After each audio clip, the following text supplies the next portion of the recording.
Assalamualaikum warahmatullahi wabarakatuh. Baik, pada kesempatan yang berbahagia kali ini, aku mau sharing berkaitan dengan cara membuat sebuah aplikasi Android ya dengan menggunakan Thinkable.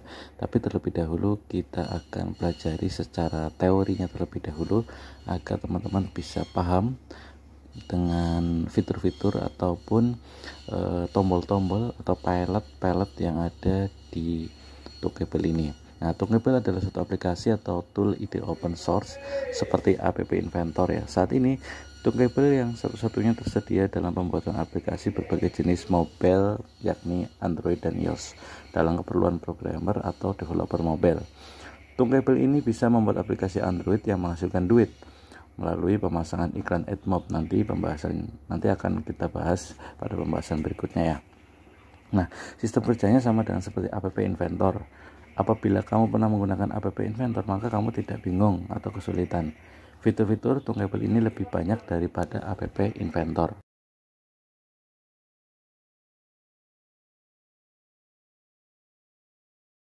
Thinkable termasuk bagian dari App Engine milik Google. File eksistensi dari Thinkable adalah AIA dan plugin eksistensinya adalah AIX. Plugin eksistensi ini berisi beberapa kode perintah dalam bahasa pemrograman Java yang akan mengkonversi menjadi file plugin eksistensi AIX. Ini berguna bagian extension.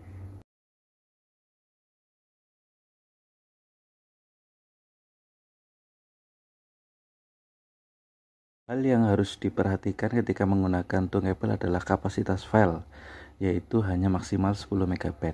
Tidak bisa custom package name. File ekstensi yakni AIA, maksimal jumlah screen itu hanya 10. Tidak ada fitur offline. Tidak mendukung dalam pembuatan aplikasi Android launcher, widget, dan juga tema.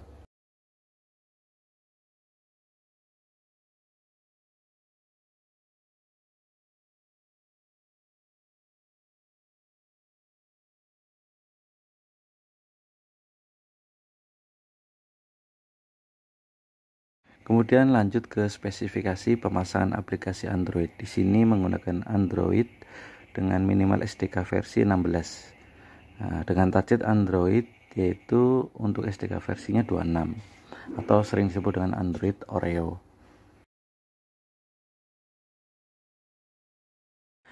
Nah, kemudian lanjut ke spesifikasi pemasangan aplikasi Android.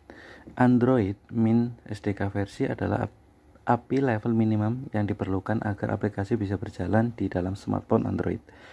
Nilai dari Android Min SDK versi adalah API 16 atau sering disebut dengan Android Ice Cream Sandwich atau Android 4.0.3 ke atas. Sedangkan Android Target SDK versi ini adalah API level yang ditargetkan untuk menjalankan aplikasi di dalam smartphone Android. Nilai dari Android Target SDK versi ini adalah API 26 atau sering disebut Android Oreo atau Android 8.0.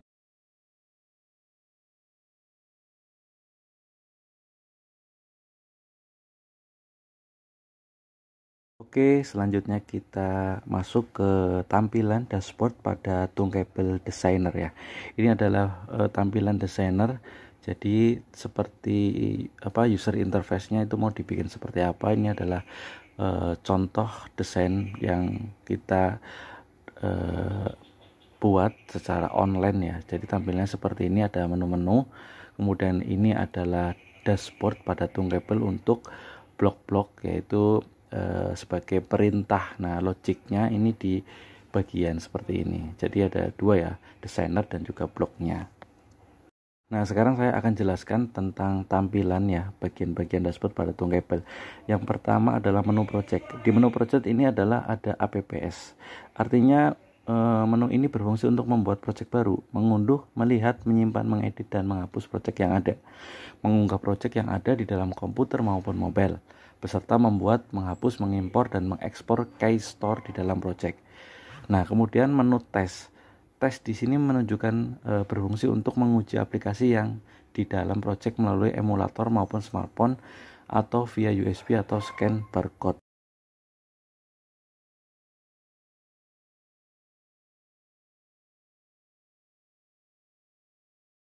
Kemudian menu ekspor ini berfungsi untuk mengkompilasi project menjadi aplikasi Android. Nah, di sini APK. Kemudian melakukan download secara otomatis ke media penyimpanan. Kemudian lanjut ke menu help. Help ini berfungsi untuk mencari bantuan yang ada di dalam panduan Tunkable.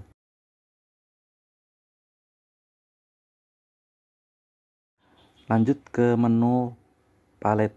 Nah, bagian ini semacam kumpulan kontrol yang dikelompokkan atas beberapa bagian yang sering digunakan ya, seperti UI, user interface, layout, media, drawing, dan animasi, sensor, sosial, storage, dan lainnya banyak sekali ya. Ini tergantung pada kebutuhan nanti yang akan dibuat seperti apa. Metodenya sangat mudah, hanya dengan drag dan drop. Jika Anda pernah atau sering menggunakan Visual Studio, maka Anda mudah memahami semua komponen yang ada karena sangat simpel, tinggal drag dan drop. Oke, selanjutnya ke menu screen. Nah, menu screen ini berfungsi untuk berisi ya di sini. Jadi menu screen ini bisa disebut dengan form atau screen atau layar yang akan diisi oleh beberapa komponen. Di bagian ini sahabat bisa menambah screen atau menghapusnya. Nah, opsi bahasa dan akun ini berfungsi untuk mengatur bahasa, mengelola akun yang sedang aktif di dalam Tunkable. Menu properties ini berfungsi sebagai pengaturan yang bisa Anda lakukan, yaitu lebar, tinggi, perataan, ukuran huruf, aktif atau tidak aktif, dan lainnya pada masing-masing komponen yang ada. Sedangkan menu komponen ini berfungsi untuk mengatur komponen-komponen yang ada dalam satu screen. Di sini kita bisa memilih komponen-komponen yang akan diatur melalui properties, mengubah nama variabel, dan juga menghapus komponen-komponen yang ada. Menu media berfungsi sebagai media penyimpanan di dalam Tunkable dengan batas ukuran tertentu. Kalau istilah Android ini namanya Android Asset. Disinilah kita bisa menyimpan file yang akan digunakan untuk keperluan dalam pembuatan aplikasi. Designer View. Designer View ini berfungsi untuk melihat bagian perancang atau activity di dalam project. Jika tombol desain ini diklik, maka akan mengatur tampilan visual aplikasi Android yang sedang dikembangkan.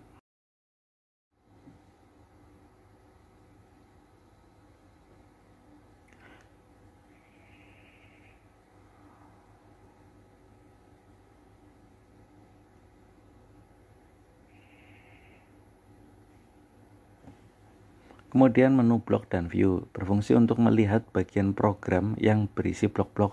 Tidak seperti teks-teks pada program umumnya, jika tombol blok yang diklik maka Anda akan berada pada mode blok untuk mengatur alur program yang kita buat. Blok built-in ini berfungsi sama seperti properties. Bedanya Anda bisa mengatur event, method, action, dan lainnya pada blok yang ada terdapat pada masing-masing komponen.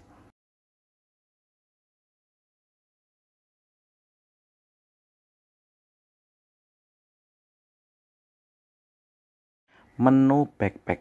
Menu backpack ini berfungsi untuk menampung beberapa blok yang akan digunakan di screen yang lain tanpa membuat program blok yang baru atau stok ya. Karena Anda tinggal ambil saja dari backpack atau tas. Nah, trace ini berfungsi untuk menghapus program blok yang tidak perlu. Kemudian zoom berfungsi untuk mengatur jarak pada tampilan program kerjanya.